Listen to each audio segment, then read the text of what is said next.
எல்லா சப்ஸ்கிரைபர்ஸ்க்கும் ஃபர்ஸ்ட் வந்து நான் வந்து ரொம்ப நன்றி சொல்லிக்கிறேங்க. ஏன்னா நீங்கள் வந்து எனக்கு 30K சப்ஸ்கிரைபர்ஸ் வந்து கிடச்சிருக்கிறது ரொம்ப சந்தோஷமாக இருக்குது. எல்லாத்துக்கும் கண்டிப்பாக வந்து நான் பெரிய நன்றி சொல்லிக்கிறேங்க. புதுசாக வந்து சேனல் தொடங்குறவங்க எவ்வளோ பேர் இருக்காங்க. அவங்க வந்து பார்த்திங்கன்னா சேனல் தொடங்கின உடனே நிறைய சப்ஸ்கிரைபர்ஸ் வரணும்னு எதிர்பார்க்குறாங்க. அது முடியவே முடியாதுங்க. ரொம்ப கஷ்டம்தான். இதில் வந்து பார்த்திங்கன்னா பெரிய லக் இருக்கணும். அதே சமயத்தில் வந்து நீங்கள் வந்து டைமுக்கு வந்து வீடியோ அப்லோட் பண்ணுறது ரொம்ப சின்சியாரிட்டியாக இருக்கணுங்க.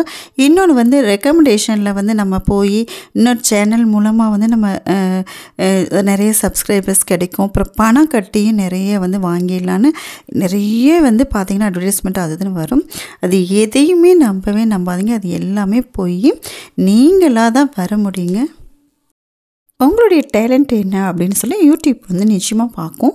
அவங்க வந்து நம்மளுடைய வீடியோ எப்படி போகுது அதுக்கு தகுந்த மாதிரி தான் ரெக்கமெண்டேஷன் அனுப்புவாங்க. மற்றபடி வெளியில் பணம் கொடுத்து தான் வந்து நம்ம வீடியோஸ் ஃபுல்லாகவே வந்து நம்ம வந்து நிச்சயமாக நிறைய சப்ஸ்கிரைபர்ஸ் கிடைக்குவாங்கங்கிறது ரொம்ப அபத்தமான போய் நீங்கள் நம்பாதீங்க. அதே சமயத்தில் வந்து வீடியோ அப்லோட் பண்ண உடனே திரும்பி டெலீட் கொடுக்காதீங்க. அதுதான் இம்பார்ட்டன்ட்.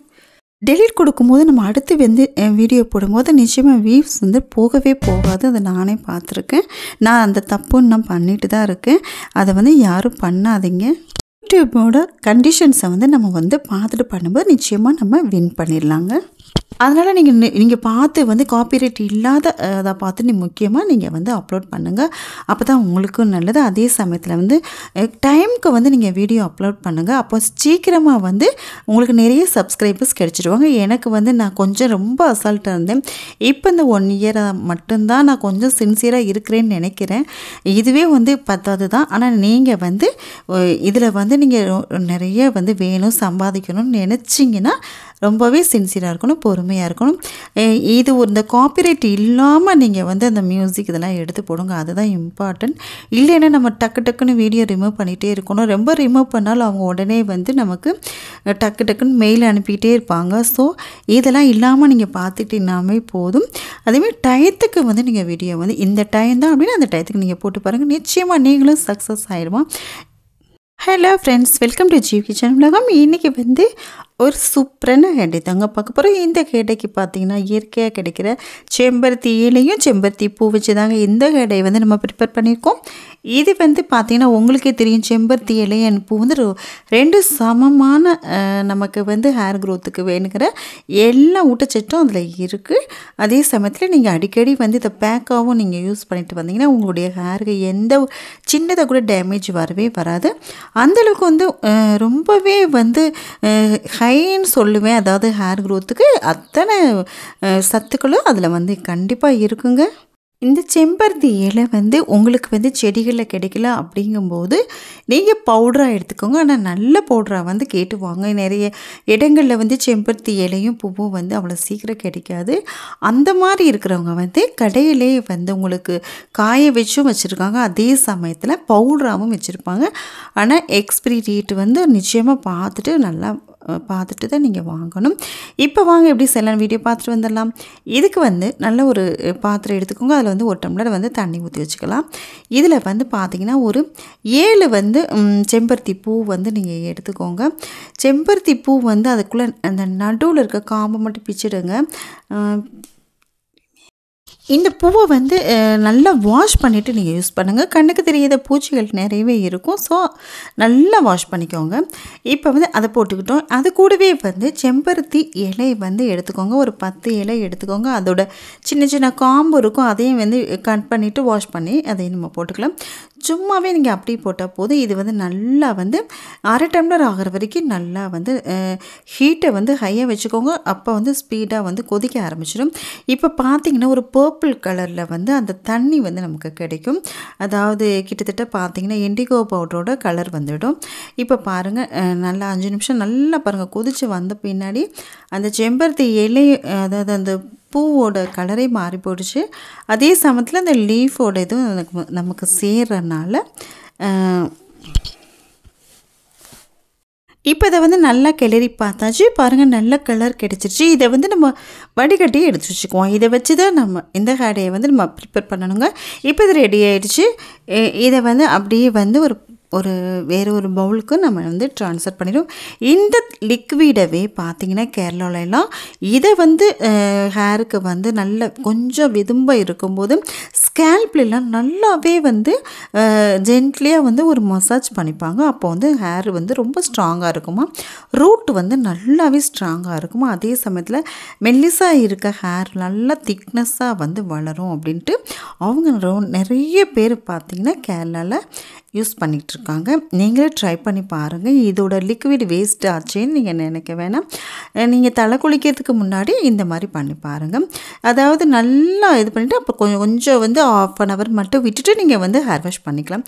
இப்போ என்ன ஒரு கலரில் பாருங்கள் ரெடி ஆயிடுச்சு. இப்போ நம்ம இதில் வந்து அதாவது ஒரு பவுல் எடுத்துக்கோங்க. சாதா பவுல் எடுத்துக்கிட்டிங்கன்னா போதும். இதுக்கு வந்து இரும்பு கடாய் தேவை கிடையாது. இதில் வந்து பிரிங்ராஜ் பவுடர், அதாவது கரிசலாங்கண்ணி பவுடர் வந்து ஒரு 3 ஸ்பூன் மட்டும் நீங்கள் எடுத்துக்கோங்க.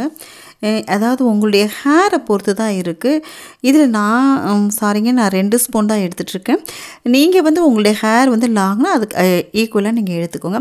இப்போ 2 ஸ்பூன் கரிசலாங்கண்ணி பவுடர் எடுத்தால் 2 ஸ்பூன் வந்து ஒளரி இலை பவுடர் எடுத்துக்கணும். 1 ஸ்பூன் மட்டும் காஃபி பவுடர் எடுத்துக்கலாம். எந்த பிராண்டாக இருந்தாலும் பரவாயில்ல. உங்கள் வீட்டில் நீங்கள் சாதாரணமாக காஃபி போடுவீங்க இல்லையா, இன்ஸ்டன்ட் காஃபி பவுடர் தான் கண்டிப்பாக எடுத்துக்கணும். இப்போ இந்த 3 பொருளையும் நல்லா மிக்ஸ் பண்ணிக்கலாம். இப்போ இதை வந்து சூடு ஏற்றணும்னு உங்களுக்கு வந்து அவசியமே கிடையாது. ஏன்னா நம்ம எடுத்து வச்ச அந்த கொதியாக இருக்கிற அந்த லிக்விட் தான் நம்ம ஊற்ற போகிறோம். இல்லை உங்களுக்கு வந்து சளி தொந்தரவு இருந்துச்சு அப்படின்னு சொன்னிங்கன்னா லேசாக அந்த பவுடரை வேணால் நீங்கள் இரும்பு கடாயில் வந்து போட்டு நல்லா கொஞ்சம் ஹீட் பண்ணிவிட்டு அப்புறமா வந்து இந்த லிக்விடை நீங்கள் தாராளமாக ஊற்றிக்கலாம். உங்களுடைய ஹேர் கண்டிஷன் எப்படி இருக்குன்னு உங்களுக்கு தெரியும் இல்லையா, அந்த இதுக்கு தகுந்த மாதிரி நீங்கள் வந்து உங்களுடைய ஹேர் டைக்கு வந்து நீங்கள் யூஸ் பண்ணிக்கலாம். இல்லை உங்களுக்கு நல்ல நார்மல் ஹேர் தான், எந்த ப்ராப்ளமும் இல்லைன்னு நீங்கள் சாதாரண இதே மெத்தடில் நீங்கள் ஃபாலோ பண்ணலாம். இப்போ நல்லா சூடாக இருக்கும்போதே அந்த லிக்விடை வந்து நம்ம ஊற்றும்போது உங்களுக்கு பாருங்கள் நல்லாவே தெரியும், கலர் சேஞ்ச் ஆகிடும். இது கூட வந்து ஒரே 1 ஸ்பூன் மட்டும் அலோவேரா ஜெல் வந்து நீங்கள் எடுத்துக்கோங்க. கற்றாழை ஜெல் எடுத்துக்கோங்க. இது வந்து போட்டு ஏன்னா இது வந்து மிக்ஸ் பண்ணும்போது நல்லாயிருக்கும். அதே சமயத்தில் உங்களுடைய ஹேரில் வந்து கீழே உதிராமல் பிடிச்சிக்கும். அதுக்காக தான் வந்து நம்ம அலோவேரா ஜெல் எடுத்துருக்குறோம். மற்றபடி நீங்கள் ஆயிலெல்லாம் யூஸ் பண்ணாதீங்க. இப்போ ரெடி ஆகிடுச்சு பாருங்கள். வந்து நான் கையில் வந்து மிக்ஸ் பண்ணும்போதே உங்களுக்கு தெரியும் எப்படி கருன்னு கையே கருப்பாக மாறிடுச்சு. இது உங்களுடைய ஹேரில் போடும்போது நல்லாவே கருப்பாகிடும். இப்போ வந்து பார்த்திங்கன்னா இதை வந்து ஒரு 10 நிமிஷம் மட்டும் நீங்கள் அப்படியே விட்டுருங்க. ஒரு 10 நிமிஷம் மட்டும் போதும், ரொம்ப நேரம் விட வேணாம். ஏன்னா ஒளரி இலை பவுடர் நம்ம சேர்த்துருக்கிறதுனால இப்போ இந்த கலர் வந்து இந்த மாதிரி இதாக இருக்கும், அதாவது டார்க் க்ரீனாக இருக்கும். உங்களுடைய ஹேரில் வந்து நீங்கள் அப்ளை பண்ணிவிட்டு அப்படியே வந்து ஒரு 40 நிமிஷம் கழித்து நீங்கள் ஹேர் வாஷ் பண்ணி பாருங்கள். நல்லா வந்து ஹேரில் வந்து அது பிடிச்சிக்கும். இது உங்களுக்கு நிறைய க்ரே ஹேர் இருந்துச்சு அப்படின்னா வாரத்தில் வந்து இங்கே தாராளமாக 2 தடவை வந்து நீங்கள் போட்டுக்கோங்க. இல்லை வந்து சும்மா அங்கங்கே தான் இருக்குது அப்படின்னா நீங்கள் ஒரு வாட்டி போட்டிங்கன்னா போதும். இதை வந்து போட்டுட்டு ஷாம்பு போடாமல் நல்லா ஹேர் வாஷ் பண்ணிவிட்டு அப்புறமா ஒரு 3 நாள் 4 நாள் கழித்து கூட நீங்கள் ஹேர் வாஷ், அதாவது ஷாம்பு போட்டு நீங்கள் யூஸ் பண்ணிக்கோங்க. ஷாம்பு போடும்போதும் ஏதாவது தண்ணியில் மிக்ஸ் பண்ணிக்கோங்க, இல்லை ரைஸ் வாட்டரில் மிக்ஸ் பண்ணிக்கோங்க, இல்லை அரிசி வடித்த கஞ்சியில் மிக்ஸ் பண்ணிக்கோங்க. அப்படியே வந்து டைரெக்டாக எப்போவுமே ஷாம்பு யூஸ் பண்ணவே பண்ணாதீங்க. எப்போவுமே வந்து எந்த டையாக இருந்தாலும் எந்த ஒரு ஷாம்பாக இருந்தாலும் உங்களுடைய ஃபேஸ்க்கு மட்டும் அது வலியாமல் பார்த்துக்கோங்க. நிறைய அப்படி ஏதாச்சும் வலியும் ஏதோ ஒரு பொருள் நம்மளுடைய ஃபேஸை வந்து டேமேஜ் பண்ணி விட்டுரும். அப்புறம் அதை போக வைக்கிறது ரொம்ப கஷ்டப்படணுங்க. நிச்சயமாக வீட்டில் ட்ரை பண்ணி பார்த்துட்டு எப்படி இருக்குன்னு சொல்லுங்கள். இப்போ தான் வீடியோ ஃபர்ஸ்ட் டைம் பார்க்குறது சப்ஸ்கிரைப் பண்ணுங்கள். பக்கத்தில் இருக்க பெல் சிம்பிளையும் ப்ரெஸ் பண்ணுங்கள். ஆல்ங்கிற ஆப்ஷனையும் மறக்காமல் ப்ரெஸ் பண்ணுங்கள். அப்போ தான் நான் போடுற வீடியோ நோட்டிஃபிகேஷன் உங்களுக்கு வரும். உங்களுடைய ஃப்ரெண்ட்ஸ் அண்ட் ரிலேஷன் கண்டிப்பாக ஷேர் பண்ணுங்கள். தேங்க்யூ.